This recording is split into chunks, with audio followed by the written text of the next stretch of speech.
Indonesia, negeri kepulauan terbesar di dunia.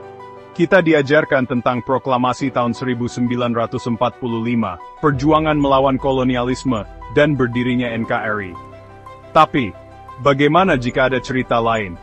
Sebuah sejarah yang tak pernah masuk buku pelajaran. Sejarah yang disembunyikan karena terlalu mengguncang untuk diterima. Kita tahu Majapahit runtuh sekitar akhir abad ke-15. Tapi catatan kuno dalam naskah Pararaton Merah yang diklaim disembunyikan di lereng Gunung Lawu, menyebutkan bahwa sebagian besar bangsawan dan ahli strategi Majapahit tidak hilang, melainkan melarikan diri ke timur, ke pulau yang kini dikenal sebagai Flores. Mereka membentuk koloni rahasia Nusantara baru. Tujuan mereka, menjaga warisan budaya dari invasi Islam, dan kelak membangkitkan kembali kerajaan besar, dengan sistem baru yang lebih egaliter. Namun, mereka dilenyapkan saat bangsa Eropa datang.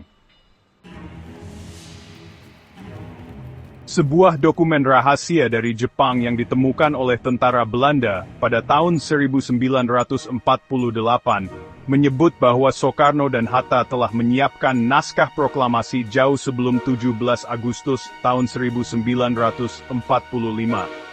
Bahkan ada salinan draft kemerdekaan yang ditulis tangan pada Juni tahun 1944 saat Soekarno berada di Bengkulu.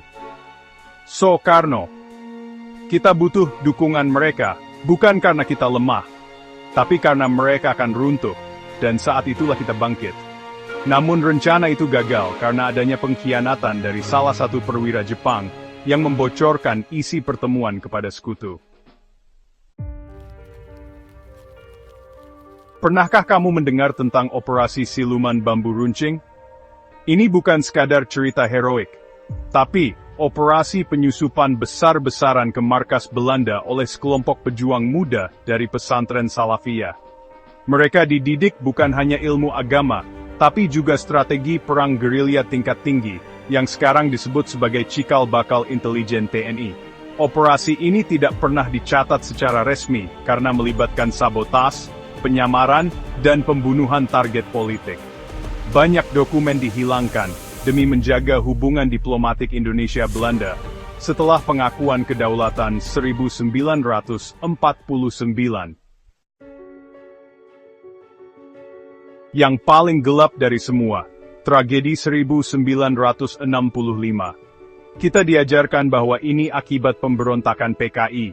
Namun dokumen CIA yang dideklasifikasi menyebut pertemuan rahasia antara perwira Indonesia, intel asing, dan tokoh sipil, yang membahas pembagian kekuasaan setelah tumbangnya Soekarno.